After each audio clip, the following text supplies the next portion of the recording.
Yo la mif!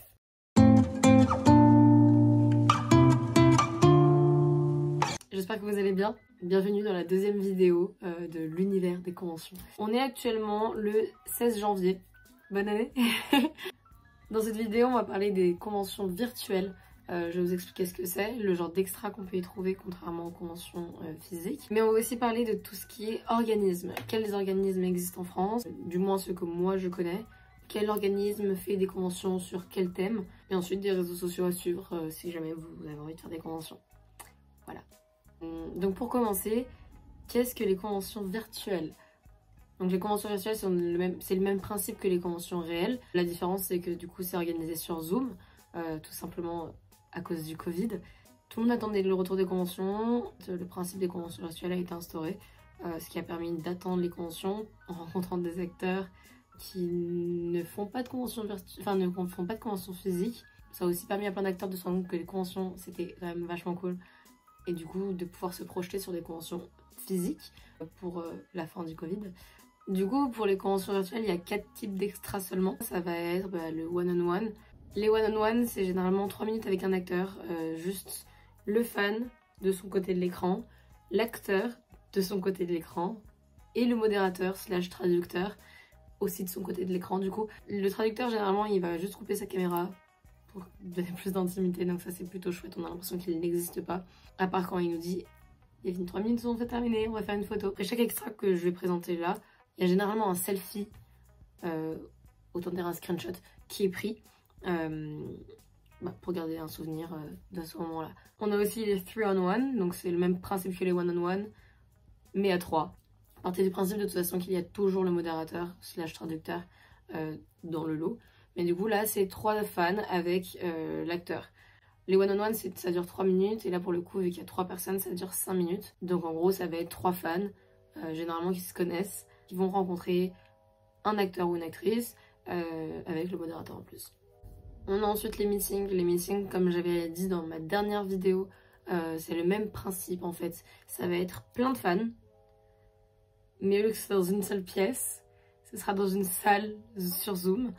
C'est à peu près le même principe en fait que sur une convention réelle. C'est une vingtaine de fans avec un acteur, un modérateur et les fans posent des questions à l'acteur, etc. C'est un bon moment et ça dure généralement une demi-heure aussi. On a ensuite les panels. Les panels, on connaît le principe en fait en convention physique. Sauf que là du coup il faut payer le panel. On fait un meeting mais on ne voit pas les fans et ils peuvent poser plein de questions. Généralement elles ont été prises en fait en amont par les gens qui organisent la convention. Et il y a beaucoup plus de fans que dans un meeting pour des raisons évidentes du coup. On a ensuite l'extra quiz. Le quiz en fait c'est avec un acteur. J'ai vu ça que chez un organisme pour le moment. C'est un quiz avec plein de questions sur l'application Kaboo. Et le fan qui a le plus de bonnes réponses gagne un bon de réduction pour un extra ou un pass je suppose chez l'organisme. Voilà, donc c'est plutôt chouette. Ensuite on a le retour des autographes. C'est un autographe de l'acteur sur un support choisi par l'organisme qui du coup est envoyé en fait aux fans qui l'ont acheté après la convention. Donc le temps en fait que ce soit envoyé à l'acteur, que l'acteur le renvoie à l'organisme et que l'organisme l'envoie aux fans. Ça prend un petit peu de temps, mais du coup ça reste un autographe sympathique des acteurs qu'on aime quoi. Ensuite nous avons le screen recording. Le screen recording c'est tout simplement une capture d'écran vidéo du one-on-one ou du 3-on-1 en fait ce qu'on a eu. Donc en gros l'organisme va enregistrer l'appel et l'envoyer après à la personne qui l'a acheté. En fait ça permet de garder en fait toute la rencontre avec cet acteur ou cette actrice.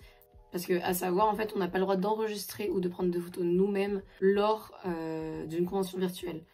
Et ensuite un extra que j'aime beaucoup personnellement c'est la vidéo personnalisée.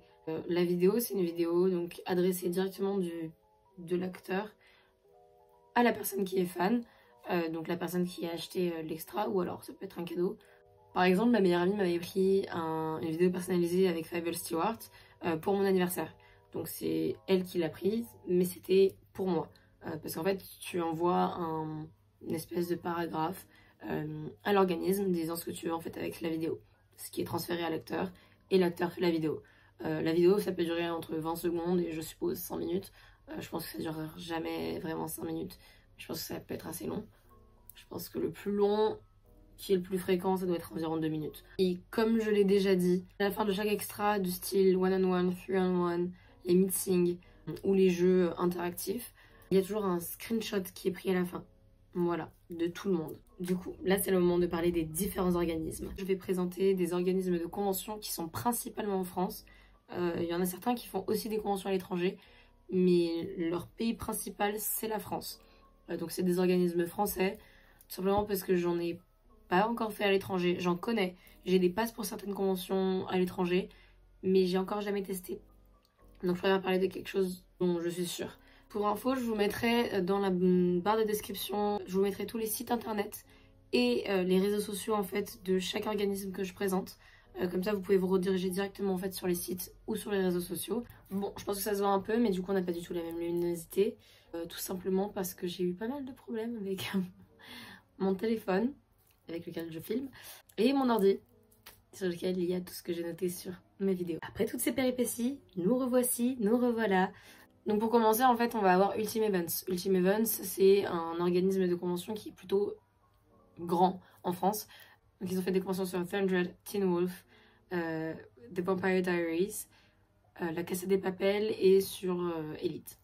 Ensuite, on a PeopleCon. PeopleCon, ils sont aussi très gros. Les deux événements les plus connus d'eux, ça va être pour Once Upon a Time et pour Stranger Things. Ensuite, on a EmpireCon. Empire, ils sont surtout connus pour leur convention Lucifer, mais aussi pour les multifandoms. Ils ont fait des multifandoms à thème, comme les personnages LGBT, et ils ont fait des multifandoms qui sont juste des multifandoms. On a aussi Dream It, Dream It Convention. Dream It, c'est un organisme qui a fait des conventions sur Scam, sur Règne, et principalement des multifandoms. Ils ont aussi fait très dernièrement une convention sur l'univers de Kenny Ortega, dont je suis plutôt fan, honnêtement. On a ensuite Reunited Events.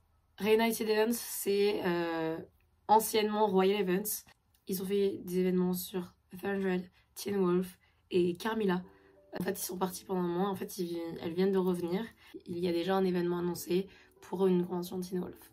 Donc, trop cool. Et ensuite, nous avons Sparkle Events. Sparkle Events, c'est un organisme qui n'a pas encore fait de convention en réel, mais qui ont fait une convention virtuelle sur tout ce qui était l'univers de The Haunting. Donc The Haunting of Bly Manor et The Haunting of Hill House. Il y avait 3 actrices principales, il me semble, ce qui est plutôt chouette. Du coup, j'espère que vous avez aimé cette vidéo. Si vous avez quelconque question, dites-le moi en commentaire. N'hésitez pas à mettre un pouce en l'air, à vous abonner à la chaîne, mettre la petite cloche, tout ça. Je vous mettrai toutes les informations, donc les réseaux sociaux ainsi que les sites internet des organismes dans ma description. Si vous avez des questions, n'hésitez pas. Je vous retrouve dans une prochaine vidéo. Je vous fais plein de bisous en attendant. Passez une bonne soirée, après-midi, nuit. Bref, kiffez votre vie. Prenez soin de vous. Des bisous. Tchuss.